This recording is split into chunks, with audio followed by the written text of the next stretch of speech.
Goeiedag, ek groet u weer eens hier uit die Weeslig kantoor.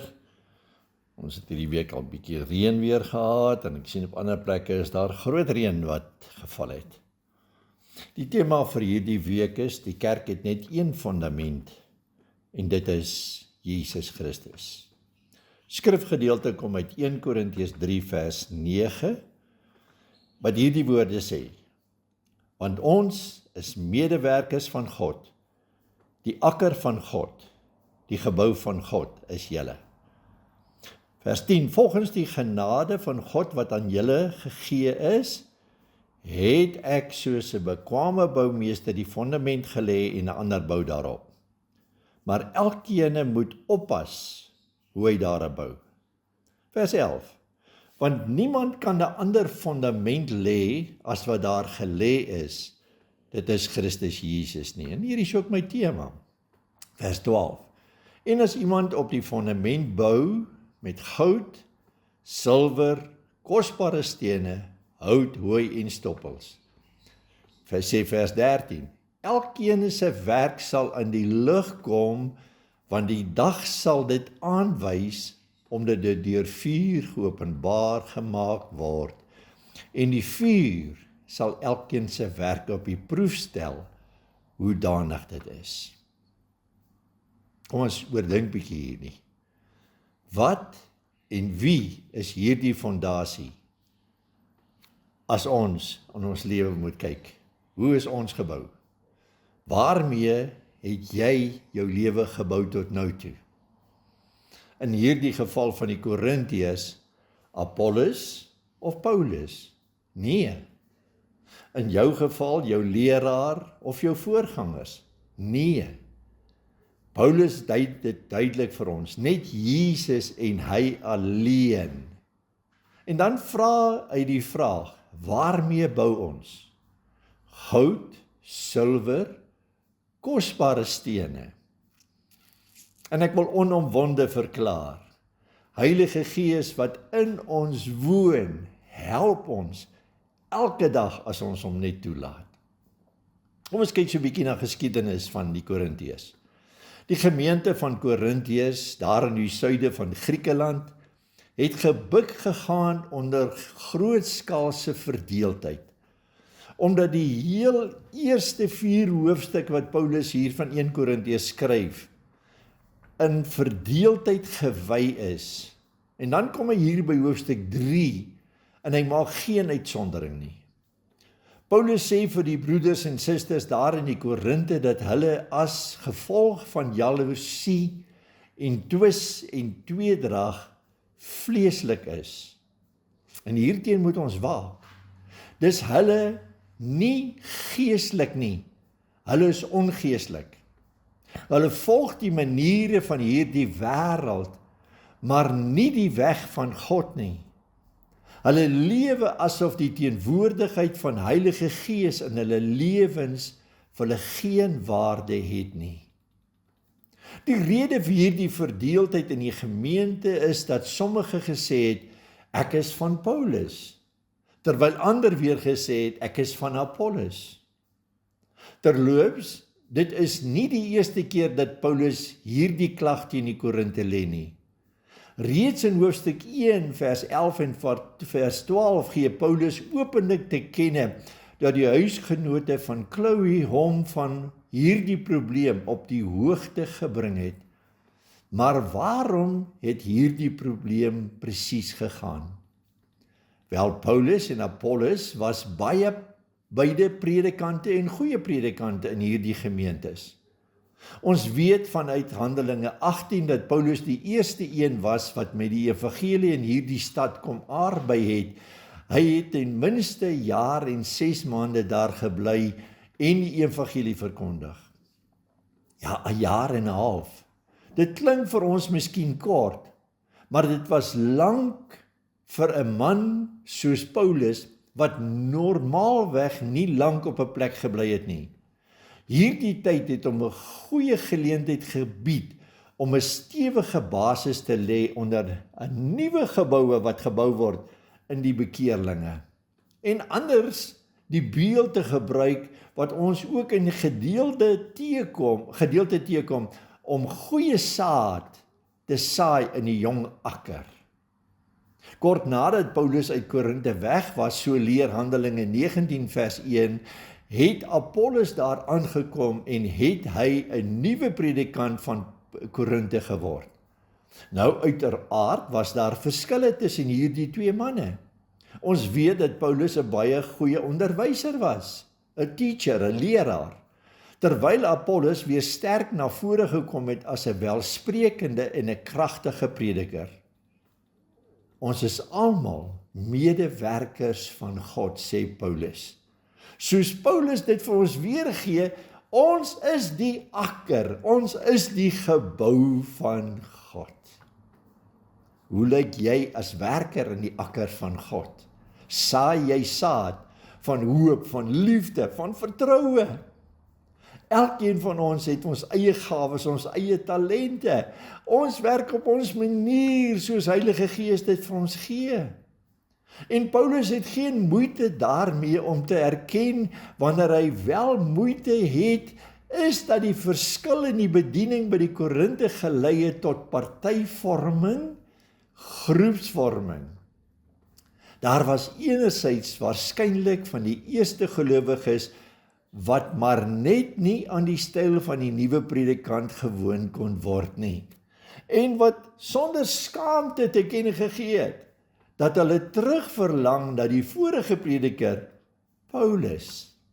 Ja, lering is noodsaaklik, maar om die gemeente te bou, vereis meer aandag en kennis uit die woord van God. Anderzijds was daar miskien nuwe lidmate wat deur die kerk van Apollos tot geloof gekom het, wat nie werklik 'n band met Paulus gehad het nie, en vir hulle was Apollos hierdie man. Vir mense wat nie geestelik dink en lewe nie, kan hierdie verskille sommer maklik 'n twisappel word, waardeur die gemeente in kampe verdeel word. Jy behoort by hierdie groep of jy behoort by daardie groep. En dit is presies wat met Korinthe gebeur het. My vraag is, wie was Paulus en Apollos eintlik? Gaan dit oor hulle? Nee. Hulle is maar net die jakens, soos wat die Griekse woord dit hier gebruik het. Hulle is maar net diensknegte, instrumente in die hand van God. En onthou, Paulus sê, dit is God wat in julle die geloof gee, nie Apollos of Paulus nie. En daarby is Paulus en Apollos ook nog diensknegte, wat nie in stryd staan met mekaar nie. Immers, so sê Paulus in vers 9, ons is medewerkers. Apollos en ek werk saam in die diens van die Here. Elkeen met sy eie gawes en talente, elkeen op sy eie tyd, maar nogtans in eensgesindheid, met een doel voor oë, om Jesus onder hulle te verkondig. Paulus sê, daar is net een fondasie wat Christus is. En toe hierdie woord by my opkom, het ek dadelik aan die volgende gedink. 'n fondasie wat gebou is op liefde, wat sy lewe aflê. 1 Johannes 4 vers 9 hierin sê, is die liefde van God tot ons geopenbaar, dat God sy eniggebore seun in hierdie wêreld gestuur het, sodat ons deur hom kan lewe. 'n tweede gedagte wat by my opgekom het van fondasie, is heiligheid. Uit God gebore is Christus heilig. Toe Jesaja God in sy hemel daar in Jesaja 6 vers 3 sien, het die engele uitgeroep, heilig, heilig, heilig is die Here van die leerskare. Die hele aarde is van sy heerlikheid vol. Nou kom Petrus in 1 Petrus 5 vers 15, maar soos hy wat julle geroep het heilig is, moet julle ook julle lewenswandel heilig word, omdat daar geskrywe wees heilig, want ek is heilig. 'n derde gedagte wat by my opgekom het, is koninkryksbeginsels. bekering en vergewensgesindheid. Matteus 4 vers 17 en ek lees uit die Amplified uit. Repent, change your mind for the better and heartedly amend your ways with abhorrence of your past sins, for the kingdom of heaven is at hand. Volgende gedagte wat by my opgekom het, is barmhartigheid en genade. Compassion. Jakobus vermaan ons in Jakobus 5 vers 11. Kyk, ons erken hulle geluksalig wat verdra. Julle het gehoor van lydsaamheid van Job en julle het die einddoel van die Here met hom gesien, dat die Here vol medelee en ontferming is. Ja, die Here roep ons tot regverdigheid en waaragtigheid, vol van die waarheid. Openbaring 16:7, en ek het 'n ander een uit die altaar hoor sê, ja, die Here, God almagtig, waaragtig en regverdig is hy in sy oordeele. Ja, daar is nog baie fundamente waarhede wat ek hier kan opnoem, maar ek het net gevoel om hierdie paar uit te lig. En nou kom die vraag by my op, waarmee bou ons? In hierdie deurmekaar wêreld, kom ons van een oomblik na beklei, na die volgende oomblik van vrede. Hoe lyk jou fondasie? Waarmee het jy gebou? Waarmee hou jy jou besig? Waarmee kan hierdie wêreld na jou kyk en kan hulle sê, hierdie man het werklik op Christus gebou? Want Paulus vermaan ons, maar elkeen moet oppas hoe hy op hierdie fundament bou. Dit wil voorkom asof nie alles wat op die fundament gebou word ewe goed is nie. Ook as mense wel op die fundament bou, is dit in die manier van bou en die kwaliteit van die boumateriaal skynbaar baie belangrik. Want God is 'n God van orde.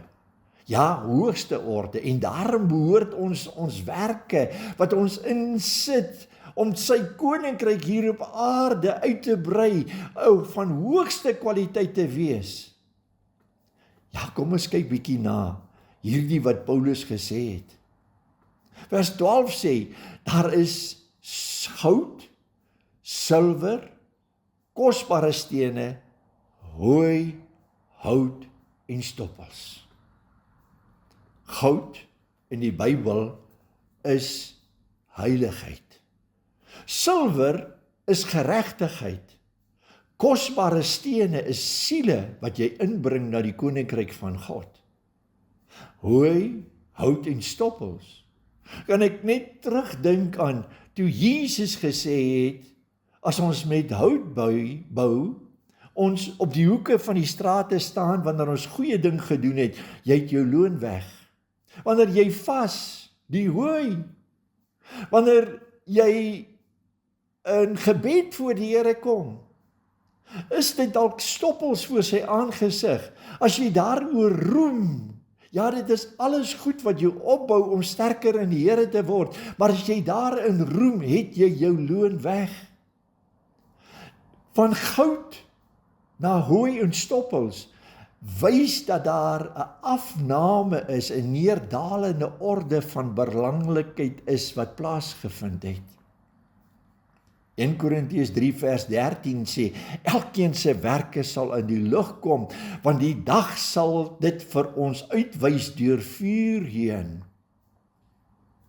As jy nou daarop voor die Here sou staan en die Here sê, ek het jou werke beoordeel en die vuur van God kom oor jou, wat gaan agterbly? Want vers 14 sê, en iemand se werke sal bly staan wat hy daarop gehou is, hy loon ontvang. As jy met goud en silwer en kosbare stene gebou het, my liewe luisteraar, wil ek jou aanspoor, laat die vuur van God oor jou kom. Goud word meer suiwerder. Ja, geregtigheid en heiligheid loop hand aan hand. Maar as die werke verbrand, sal jy tog jou siel behoue bly. Wat leer Paulus ons? Dit gaan nie oor my saligheid en die redding van my nie, maar die manier hoe ek uit God se woord lewe elke oomblik van die dag. Neem ek sy beloftes in ag? Plaas ek dit op my hart? Doen ek dit daagliks? Lewe ek daagliks en groei ek geestelik elke oomblik van die dag? Want daar gaan 'n dag kom wat ons voor die regterstoel van Christus sal verskyn, wat Paulus vir ons so mooi beskryf in 2 Korintiërs 5 vers 10.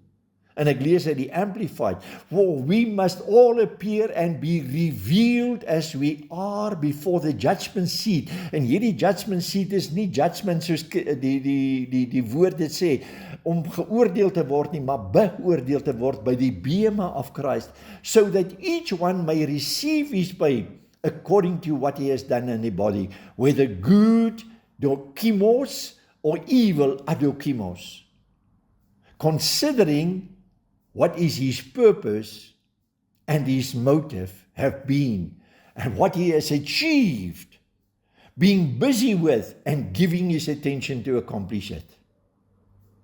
Ja, vers 16 van 1 Korintiërs 3 sê, weet julle dan nie dat julle die tempel van God is en die gees van die Here wat in julle woon nie? As iemand die tempel van God skend, sal God hom skend. Nou staan ek voor die Here, met dokimos, met goeie wat aanvaarbaar is, werke wat aanvaarbaar is, of adokimos, daardie hooihout en stoppels, wat ons so vermors en sal verbrand in die teenwoordigheid van die Here. Hoe lyk ons lewens in hierdie dag? Paulus sê vir hierdie Korintus, julle moet oppas hoe julle bou. Hierdie gebou, die liggaam van Christus, want ons werk in sy akker. Ons is medewerkers met Heilige Gees. Ons kan nie net in ons eie harte, ons eie kamertjies bou, uit ons verlede en uit ons seer en uit tradisie nie. Ja, ons moet daardie kamertjies van onvergewensgesindheid moet ons afbreek. Ons moet by die punt kom en sê, Here, ek wil met u heiligheid bou. Ek wil met u teenwoordigheid, Here, want heiligheid is andersheid. Laat Heilige Gees my daartoe lei, dat ek 'n ware tempel is van die Heilige Gees. Dat ek altyd reg en geregtigheid sal toepas, want Christus het sy lewe vir my afgelê, en hy verwag van my, dat ek dieselfde sal doen. Ja, die Here het ons geroep tot heiligheid. God woon onder die lofsange van sy kinders. Wat kom uit ons mond uit? Is daar lof? Is daar aanbidding? Want uit ons mond uit kom die lewe en die dood. Ja, uit ons tong uit. Spreek ons lewe of bring ons die dood wanneer ons negatief begin praat, negatief begin dink, negatief begin optree. Ek roep u vanmôre tot hierdie verantwoordelikheid om te sê, Here, ek wil meer van Christus in my lewe hê, meer van u, minder van my. Kom ons vra die Here daartoe. Hemelse Vader, u ken my sit, my opstaan. U weet wie ek is. U weet waarheen ek gaan. U ken elke gedagte van my. Kom o Skepper Gees, lewendmakende Gees, kom werk u hier binne in my, dat ek 'n ware boumeester, 'n medewerker saam met Christus, Here, 'n verskil in die wêreld kan maak, daar waar ons gaan. Heilig my deur u waarheid, want u woord is die waarheid. Word dan verheerlik in Jesus naam. Amen en amen. Tot die volgende keer groet ek u. Shalom.